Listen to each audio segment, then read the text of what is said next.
Yo guys, balik lagi di HCN Tech dan kali ini gue bakal membahas mungkin rekomendasi smartphone ya guys ya. Ya sebenarnya untuk smartphone sendiri sih kayaknya kalau kalian udah ngerti gadget mungkin kalian bisa ya coba mempertimbangkan beli gitu kan.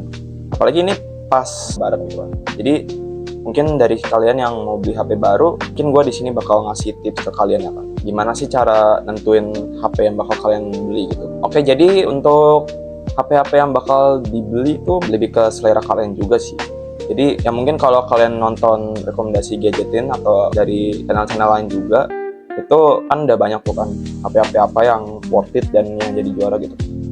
Cuman emang nggak bisa dipandang dari satu sisi aja guys. Mas gua nggak kayak 6 juta Xiaomi 14T kan nggak bisa kayak gitu juga guys. Bisa jadi kayak ada faktor lain yang bisa membuat kalian tuh pengen banget sama HP itu gitu. Nah jadi yang perlu kalian pelajari dulu kalau mau beli HP itu yang pertama sih dari chipset ya. Karena chipset sendiri kan salah satu hal penting buat HP kan. Percuma sih kalau kata gue kalau beli HP mahal-mahal, HP-nya bagus, software bagus, tapi chipsetnya busuk gitu kan ya percuma juga gitu. Jadi yang paling penting itu tergantung orang juga sih. Kalau menurut gue chipset itu penting guys. Ya minimal chipsetnya jangan di bawah standar lah ya. Kayak si brand hijau Helio G104 juta itu kan nggak masuk akal. Terus apalagi untuk chipsetnya sendiri ya itu kalian terserah sih mau pakai Snapdragon atau MediaTek. Cuman yang jelas kalau bisa sih kata gue cari chipset yang ngebut ya. Cuman gak menutup kemungkinan kalau chipset ngebut itu pasti ada aja yang dikorbanin. Contohnya kayak Poco X7 Pro itu pakai chipset yang paling kencang di kelasnya. Mana pasti dikorbanin kan pasti ada aja kayak kamera yang ya sebenarnya oke aja sih buat harganya sih. Cuman ya pasti ada beberapa kalian ngerasa hasilnya kayak B aja gitu ya, sesuai harga lah ya. Terus misalkan kayak HP gue juga ya, itu si Xiaomi 14T kameranya ya untuk telenya nggak ada OIS, jadi emang sebenarnya agak deal breaker sih, cuman wajar lah untuk harganya aja.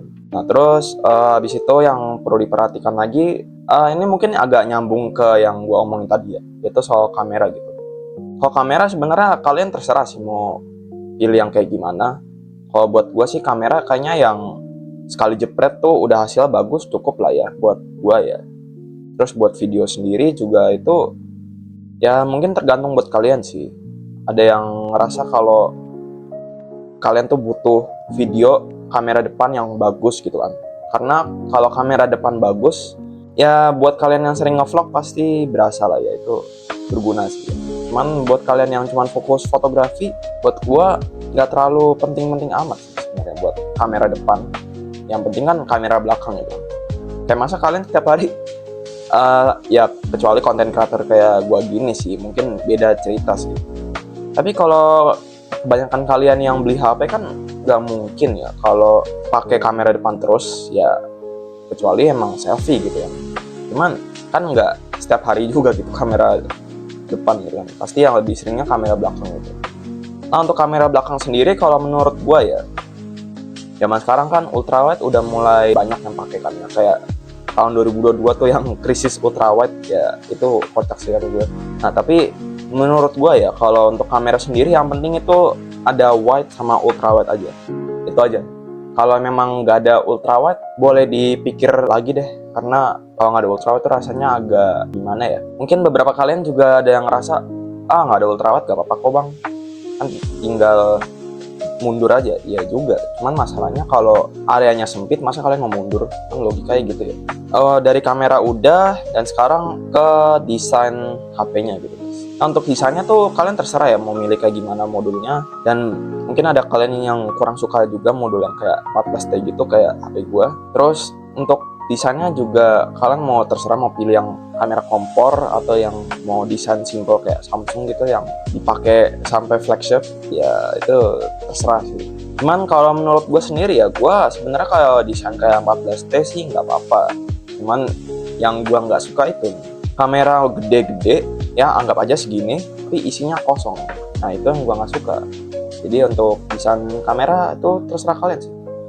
Nah sekarang untuk brandnya sendiri nih, mungkin kalau kebanyakan dari kalian mungkin nyarinya Samsung ya, karena udah jelas gitu kan, brandnya udah gede, reputasinya juga udah oke. ya pasti udah terjamin buat banyak orang gitu kan. Apalagi One UI yang jadi software yang paling aman gitu yang dibuat kalian, itu terserah kalian juga sih kalau brand. Ya mungkin ini lebih nyambung ke software aja sih kalau dari brand kata gue ya. Softwarenya kan juga ya itu terserah kalian juga sih mau kayak gimana ya. Menurut gue kalau untuk HP mid-range itu emang One UI nggak ada obat sih.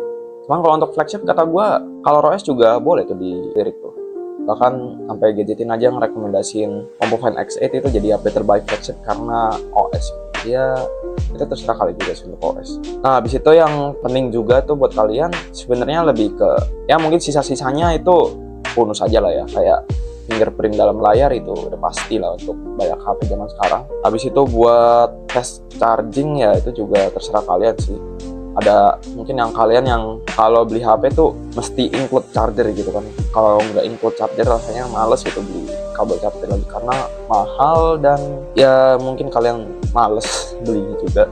Kalau gue sih tipenya yang pasti kalau beli HP tuh include charger sih. Jadi untuk kalian yang mungkin nggak biasa beli HP yang nggak ada charger di dalam kotak ya mungkin gue kurang rekomendasiin ya kalian tahu brand apa ya. Habis itu untuk harga sendiri itu juga bebas. Nah ini mungkin nyambung ke yang pertama ya. Kalau yang pertama itu kan kalian punya duit kan pasti.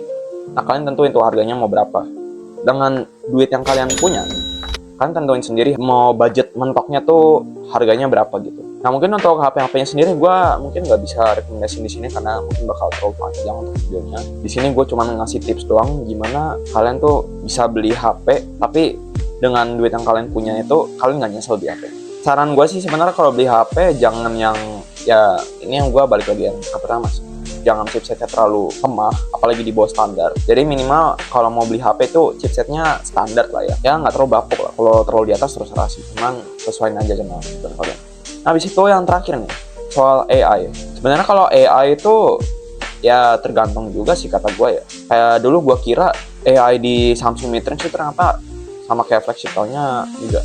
Taunya beda gitu guys. Sebenarnya buat AI sendiri kalau menurut gua ya itu tergantung kalian sih. Kalian butuh AI-nya tuh yang komplit atau beli HP yang mungkin nggak ada AI-nya ya kayak ya udahlah beli HP aja gitu, ngapain pakai AI, jadi ujungnya jarang kepake gitu. Sebenarnya nggak salah sih kalau AI itu bakal jarang kepake juga buat gua, apalagi HP gua nggak punya fitur-fitur AI yang ujungnya jarang kepake juga sih. Jadi kalau menurut gua itu sesuai aja sama kebutuhan kalian gitu.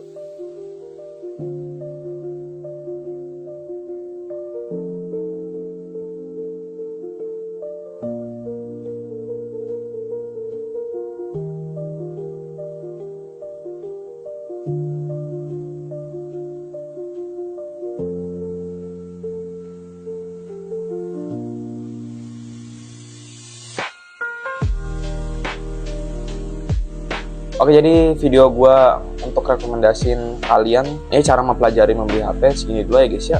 Jangan lupa kalian like video ini dan subscribe. Kita ketemu lagi di video berikutnya dan bye.